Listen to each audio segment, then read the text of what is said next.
Bismillahirrohmanirrohim. Assalamualaikum warahmatullahi wabarakatuh.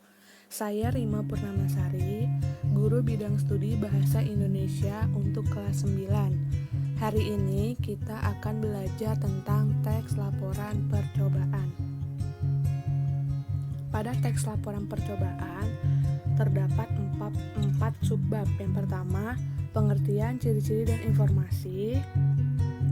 Simpulan informasi dalam teks laporan percobaan, struktur, sistematika, dan kaidah kebahasaan. Terakhir, penyusunan teks laporan percobaan. Sebelumnya, kalian sudah ditugaskan untuk merangkum ciri-ciri, fungsi, dan pengertian dari teks laporan percobaan. Saya harap kalian sudah mengetahui apa itu teks laporan percobaan dan seperti apa teks laporan percobaan. Hari ini kita akan membahas tentang simpulan informasi dalam teks laporan percobaan. Jadi, pada simpulan informasi dalam teks laporan percobaan, yang pertama, menentukan informasi dalam teks laporan percobaan, baru selanjutnya kalian dapat menyimpulkan informasi dalam teks laporan percobaan. Bagaimana cara menentukan informasi dalam teks laporan percobaan? Yang pertama, kalian harus mengetahui apa judul laporan percobaan tersebut. Selanjutnya, apa objek laporan percobaan tersebut. Kemudian, apa saja alat dan bahan yang digunakan dalam laporan percobaan tersebut. Lalu, apa hasil yang didapat dalam laporan percobaan tersebut. Selanjutnya, siapa pelaku percobaan tersebut. Kemudian, mengapa percobaan tersebut dilakukan. Dan kapan laporan percobaan dilaksanakan, kemudian di mana percobaan tersebut dilaksanakan, dan yang terakhir bagaimana langkah percobaan tersebut. Sebelum saya membahas teknik membuat kesimpulan, saya akan memberitahu kesimpulan dulu. Simpulan adalah pendapat akhir dari suatu uraian. Uraian ini berupa informasi fakta, pendapat, ataupun alasan seseorang mengungkapkan sesuatu. Jadi, menyimpulkan informasi yang terdapat pada teks laporan percobaan adalah kalian membuat garis akhir atau pendapat akhir tentang percobaan yang sudah kalian buat atau yang sudah kalian baca. Karena kita membahas tentang bagaimana membuat kesimpulan, maka saya akan memberitahukan teknik membuat kesimpulan. Yang pertama, ada teknik generalisasi, yaitu teknik membuat kesimpulan dengan cara menarik garis-garis besar atau menarik secara umum isi dari teks tersebut. Jadi, teknik generalisasi itu teknik yang menarik garis besar, karena generalisasi itu bisa diartikan sebagai general itu general atau umum ya. Kemudian teknik analogi. Teknik membuat kesimpulan dengan cara membandingkan satu pembahasan dengan satu pembahasan yang serupa. Selanjutnya ada teknik sebab akibat. Teknik membuat kesimpulan dengan cara ini menjelaskan sebab terlebih dahulu, kemudian akibat yang ditimbulkan dari sebab tersebut. Nah, selanjutnya saya akan menjelaskan tentang langkah-langkah bagaimana menyimpulkan informasi dalam laporan percobaan. Yang pertama, bacalah dengan seksama laporan percobaan tersebut dari awal hingga akhir.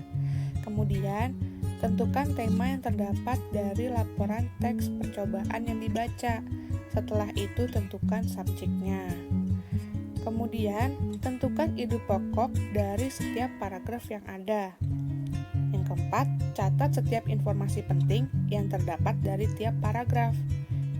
Apa bedanya membuat catatan penting dengan menentukan ide pokok? Ide pokok biasanya terdapat pada kalimat pertama atau kalimat terakhir yang di paragraf tersebut. Sedangkan bagian yang penting bisa terdapat di tengah-tengah, seperti mencatat tanggal, jumlah, dan lain-lain.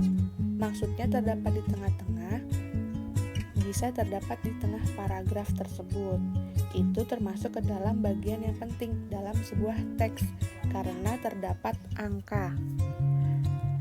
Yang terakhir, Rangkai ide pokok dengan memperhatikan ejaan. Rangkai ide pokok dan informasi penting menjadi sebuah teks singkat dengan memperhatikan kosakata, kata baku, dan susun menjadi kalimat yang efektif. Selanjutnya, di sini ada contoh teks laporan percobaan di buku paket kalian yang terdapat di halaman 12. Ada contoh 1, yaitu teks laporan percobaan tentang Venus. Kalian tentukan atau membuat kesimpulan dari teks laporan percobaan contoh 1, yaitu teks Venus.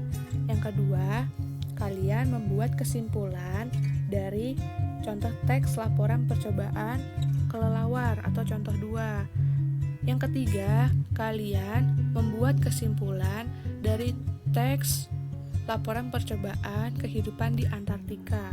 Jadi, tugas kalian buatlah kesimpulan dari ketiga contoh laporan percobaan tersebut. Kemudian, apakah informasi dari ketiga teks tersebut sudah jelas dan lengkap? Jika iya, mengapa? Beri alasannya. Jika tidak, mengapa? Berikan alasannya. Dan sebutkan menurutmu teks mana saja yang sudah jelas dan lengkap informasinya. Yang terakhir, apakah kejelasan dari informasi teks tersebut memengaruhi kelengkapan informasi yang disampaikan? Jelaskan. Jadi tugas kalian ada 5. Yang pertama, buat kesimpulan dari contoh teks 1, membuat kesimpulan dari contoh teks 2, membuat kesimpulan dari contoh teks 3,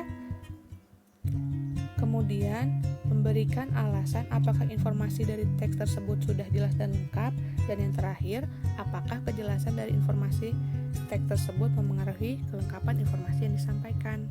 Sekian hari ini.